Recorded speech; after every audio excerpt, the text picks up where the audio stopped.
Okay, good afternoon. We're learning halacha on the 10 days of Teshuva. We just entered.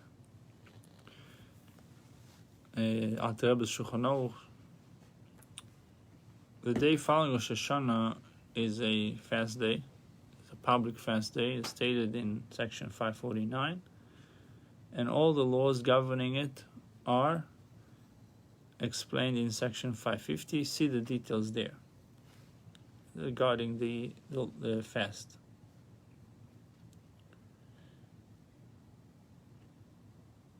So we increase our prayers and supplications during all the days between Rosh Hashanah and Yom Kippur. Avinu Malkeinu is customarily recited every evening and morning, Mincha and Shachris, but not on Shabbos. Now, similarly, it is not added to the Mincha prayer on Friday as stated in section 584. So Friday afternoon we don't say Avinu Malkeinu.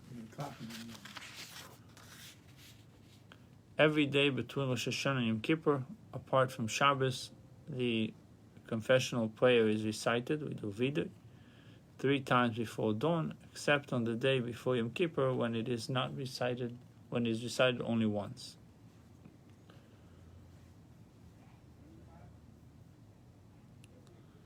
It says the penitential or penitential. The penitential prayers of Slichus are universally recited on a number of mornings before Rosh Hashanah. Here, however, the Alter Rebbe is speaking of the similar custom of continuing to recite such prayers during the 10 days of Teshuva. Lubavitch custom is to recite them only on the fast of Gedalia, and only because that day is a communal fast day, not because it is one of the 10 days of Teshuva. Though the slichos of that day do reflect the theme of Teshuva. Arizal, on the other hand, taught that the confessional prayer should not be recited more than once in the course of any prayer service.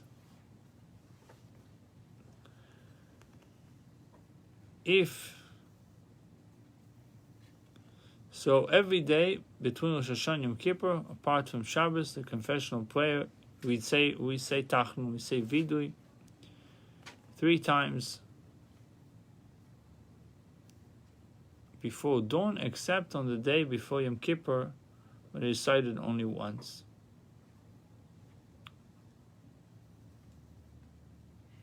How do we do it 3 times? Why do we do it 3 times? Shachris? Maybe if you would do it with Shema or before dawn. I don't know. Do it with if you do Shema and you do Shachris Mincha, that works, right? Yeah. Anyhow, if a circumcision is performed between Rosh Hashanah and Yom Kippur, neither the Tachnun prayers nor the passage beginning V'hu Rachum are recited in the course of that day, morning service. Avinu Malkeinu, however, is recited, and so too the passage beginning Keler Chapayim and the psalm beginning Lam Natseach. So you're not saying Tachnun, but we do say Avinu Malkeinu. If there was a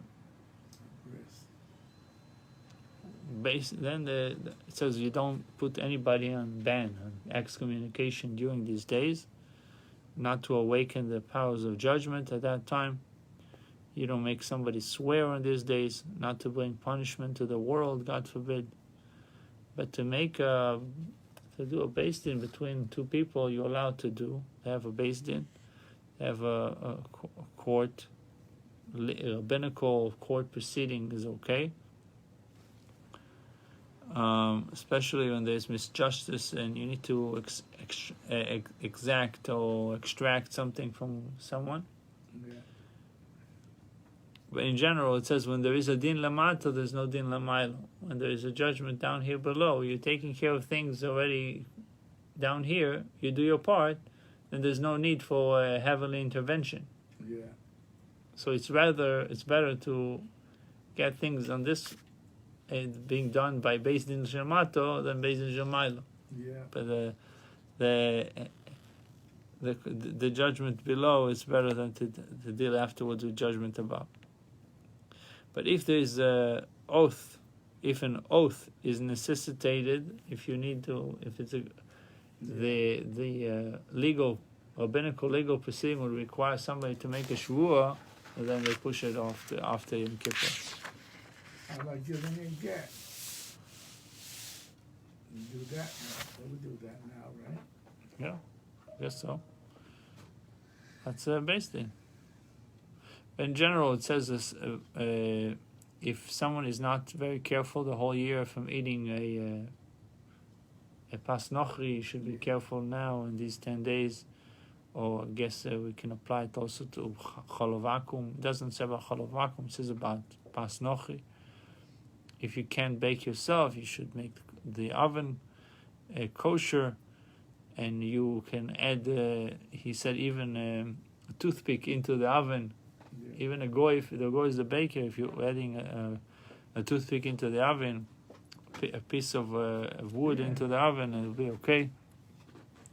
If you're traveling, you don't have another way of getting bread, then you're allowed to even, and during the 10 days of Teshuva to do it.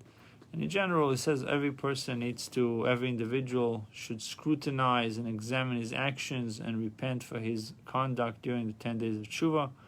One is in doubt as to whether or not he committed a particular sin, more serious Teshuva is required than when he knows for certain that he sinned. The rationale is that when one is certain that he sinned, he regrets his conduct with all his heart.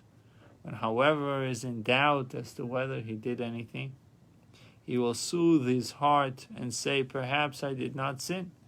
Hence he will not regret his sin thoroughly and may thus remain liable for its punishment. For this reason, the sacrifice brought as a conditional guilt offering to atone for the possibility that one sinned, right? Asham Tolui, for the possibility that one sinned had to be more costly than the sin offering, brought to atone for sin that one knows that he committed. So he tells you that Asham Tolui was more expensive than regular Asham because of the doubt.